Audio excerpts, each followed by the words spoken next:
امیر المومنین کی ایک دعا ہے نہج البلاغہ میں کہ جہاں فرماتے ہیں اللہم احملنی علی عدلک ولا تحملنی علی عدلک ولا تحملنی علی عدلک احملنی علی فضلک، پروردگار علی کے ساتھ جو تو معاملہ کیجیو قیامت میں اور دنیا میں وہ اپنے فضل کی بنیاد پر کیجیو، عدل کی بنیاد پر مت کیجیو۔ ہم اپنی نمازوں کو دیکھتے ہیں کہ ہماری یہ نماز رکوع سجود تمام کی تمام چیزوں کے ساتھ تھی، خدا کی نگاہیں جب ہماری نماز کو تولیں گی تب پتہ چلے گا کہ اس میں کتنی خامیاں ہیں۔ ہم اپنے روزے کو دیکھتے ہیں کہ صاحب مکمل، خدا جب تولے گا اس روزے کو تو پتہ چلے گا کہ کیا یہ روزہ اس قابل ہے کہ قیامت پہ تم ہمارے سامنے پیش کر سکو۔ لہٰذا اب یہاں پر ایک مرحلہ آئے گا، میں اس مرحلے کو کوشش کروں گا آپ کے سامنے واضح کرنے کی، انشاءاللہ کہ آپ سمجھ جائیں گے۔ یہ تولا کیسے جائے گا؟ آپ پڑھتے ہیں جناب امیر کی زیارت میں السلام علیکم یا میزان الاعمال، سلام آپ پر جناب امیر، آپ ہیں اعمال کے ترازو۔ علی بن ابی طالب نے ترازو اعمال کا کیا مطلب؟ یعنی میری نماز قیامت میں رکھی جائے گی جناب امیر کی نماز کے برابر میں، جس کی عبادتیں جناب امیر کی عبادتوں سے جتنا نزدیک ہوں گی اتنی زیادہ قبولیت کے مرحلے پر ہوں گی، اور جتنی عبادتیں جس کی جناب امیر کی نماز سے ان کی شباہت، سملیرٹی، الائنمنٹ جتنے فاصلے پر ہوگا وہ عبادتیں اتنا ہی زیادہ رد اور مسترد اور ریجیکٹ ہونے کے خطرے میں ہوں گی۔ ترازو سے آپ یہی کرتے ہیں نا، ترازو سے آپ یہی کرتے ہیں۔ ہیرے کو آپ دیکھتے ہیں، وہ کہتے ہیں صاحب اس میں یہ خصوصیت ہے اور یہ ہیرا اس مرحلے پر ہے، یہ ہیرا اس میں، گولڈ، چاندی، سونا، کوئی بھی چیز آپ دیکھتے ہیں تو آپ یہ کہتے ہیں کوالٹی ہوتی ہے ہر چیز کی، اس کو آپ کہتے ہیں ڈاکٹر حضرات کی زبان میں ریفرنس ویلیو۔ جو جب آپ لے کر آتے ہیں اپنا بلڈ کلچر یا دوسری چیزیں جو ٹیسٹ کرواتے ہیں تو وہ کہتا ہے آپ کے بلڈ میں ہیموگلوبن اتنا ہے، آپ کی ایج گروپ کے لیے ریفرنس ویلیو یہ ہے، تو آپ کہتے ہیں ہاں میرا تقریباً اسی ویلیو کے آس پاس ہے اس لیے میں ٹھیک ہوں، فلاں چیز ریفرنس ویلیو کے ساتھ میچ کرتی ہے، فلاں چیز، تو یہ میزان الاعمال آپ کے بلڈ کلچر کا برابر میں آ رہا ہوتا ہے، اور آپ کا بلڈ کلچر یہاں پر آ رہا ہوتا ہے، آپ اس کے ساتھ چیک کرتے ہیں اور ڈاکٹر کے جانے سے پہلے آپ خوش ہو جاتے ہیں، کہتے ہیں میں سکون میں آ گیا، میں نے خود ہی چیک کر لیا، ڈاکٹر کو آپ دکھاتے ہیں۔ تو یہ ہے میزان الاعمال کہ ہماری نمازوں اور روزوں کو تولا جائے گا علی بن ابی طالب کی نمازوں کے ذریعے کہ کتنے فاصلے پر تھیں۔ اب سوال یہ ہے کہ کسی کی نماز ہمت ہے کہنے کی، سوچنے کی؟ ویسے ہو سکتا ہے بہت سے لوگ سوچیں کہ جب کہہ سکتے ہیں لوگ کہ سرکار اب مجھے کہنے دیجیے، دل میں ایک پھانس ہے جو چبھی ہوئی ہے کہ جب علی زمان حسین زمان ہو سکتا ہے تو بہت سے لوگ کہہ بھی سکتے ہیں سیڑھی کہ صاحب یہ نمازیں اور روزے ان کے برابر ہو سکتے ہیں۔ میں اس غلط اور باطل عقیدے کی بات نہیں کر رہا، میں اس عقیدے کی بات کر رہا ہوں جو پہلا سلسلہ امامت کا جناب امیر آخری ہیں حضرت حجت صلوات اللہ وسلام علیہ۔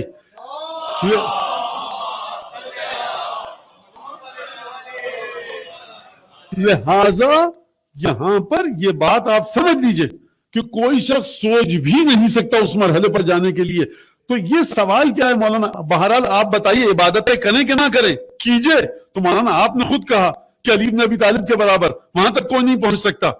کچھ مرحلے آپ کو طے کرنے ہوں گے اپنی عبادتوں کے ذریعے، اور جو نقص آئے گا وہ طے کیا جائے گا محبت امیر المومنین کے ذریعے۔ لہذا روایت ہمارے پاس یہ ہے کہ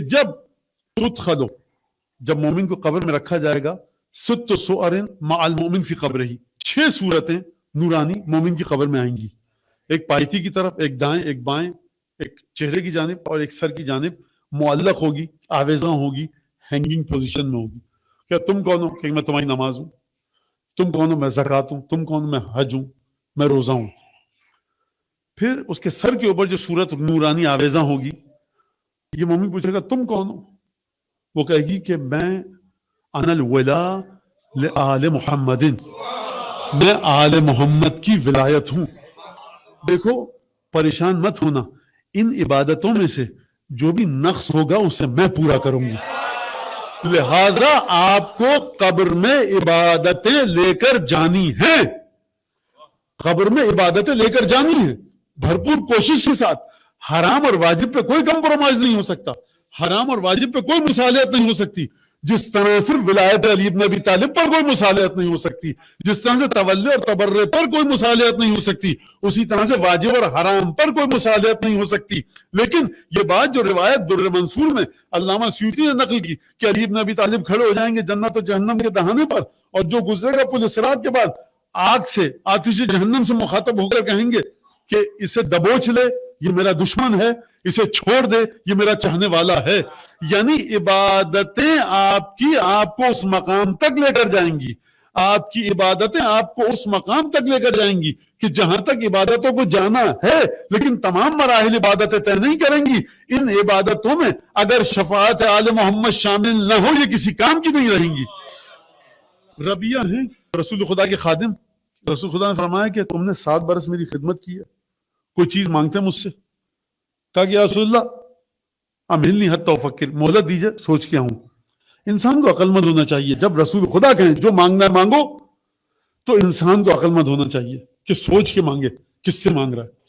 دوسرے دن آئے، کہا یا رسول اللہ میری حاجت یہ ہے کہ آپ اللہ سے دعا کریں، ان تسأل اللہ ان یجعلنی معک فی الجنہ. جملے پر توجہ کیجئے گا.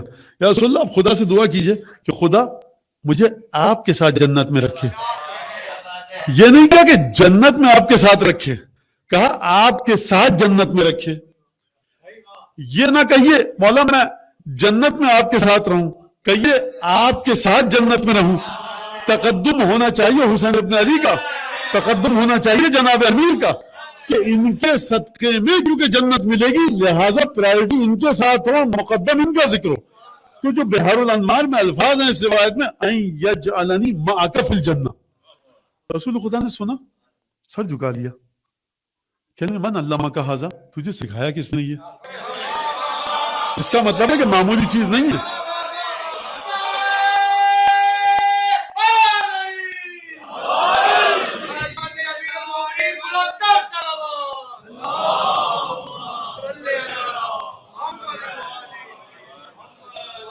یا رسول اللہ میں گھر گیا، میں نے کہا اگر اولاد مانگوں کثیر تو انہیں موت تو آ جائے گی، مال مانگوں ختم ہو جائے گا. تو میں بڑا سوچ میں پڑ گیا کہ ایسی کوئی چیز مانگوں کہ جو ہمیشہ رہے. تو یہ مانگا. تو رسول خدا نے معذرت اب سر جھکایا تھوڑی دیر، اور پھر سر اٹھا کر کہا کہ فَأَعِنِّي بِكَثْرَةِ السُّجُودِ، میں دعا کروں گا بالکل، لیکن تم میری مدد کرو کثرت سے سجدے کر کے. یعنی سجدے کرنے ہیں. دعائے رسول کو دریافت کرنے کے لیے آپ کو کسی منزل پر پہنچنا ہے. تو یہاں تک یہ بات ہو گئی کہ عبادتیں کرنی ہیں، اور عبادت نتیجہ دے گی شفاعت آل محمد کے ساتھ. ایک جملہ اور کہہ دوں، بات کو آگے بڑھاؤں. اچھا شفاعت کو ہم سمجھتے ہیں کوئی چیز آئے گی اور وہ جڑے گی ہمارے ساتھ، کوئی ایکسٹرنل فزیکل چیز اور وہ جائے گی. کہ جو آپ نماز پڑھتے ہیں نا، محمد و آل محمد کی محبت دل میں ہے، یہ شفاعت یہی ہے. دشمن آل محمد سے جو بغض ہے، شفاعت کا باعث یہی چیز ہے. یعنی شفاعت کوئی الگ سے چیز نہیں ہے، یہی محبت ہے آپ کی آل محمد کے ساتھ. تولا اور تبرہ شفاعت کا مستحق بناتا ہے آپ کو. لہذا روایتیں بہت ساری، آپ بات سمجھ گئے. اب میں آپ کا وقت ضائع نہیں کروں گا، یہاں پر بات کو آگے بڑھائیں. لہذا اب یہ جو آیت کا ٹکڑا ہے، فَمَنْ زُحْزِحَ عَنِ النَّارِ وَأُدْخِلَ الْجَنَّةَ فَقَدْ فَازَ، جسے جنت سے جہنم سے بچا لیا گیا اور جنت میں داخل کر دیا گیا، وہ کامیاب ہوا. تو جنت سے جہنم سے بچے گا انسان تو لطف خدا، جنت میں جائے گا تو لطف خدا. دلیل جناب امیر کی یہ روایت اور یہ دعا کہ پروردگار ہمارے ساتھ وہ معاملہ کر جو تیرے فضل اور کرم اور رحمت کے شایان نشان ہے، ہمارے ساتھ عدل کے مطابق معاملہ نہ کر، کیونکہ اگر تو نے اپنا ترازو عدل لگایا تو کوئی نہیں بچ سکے گا ہم جیسا انسان.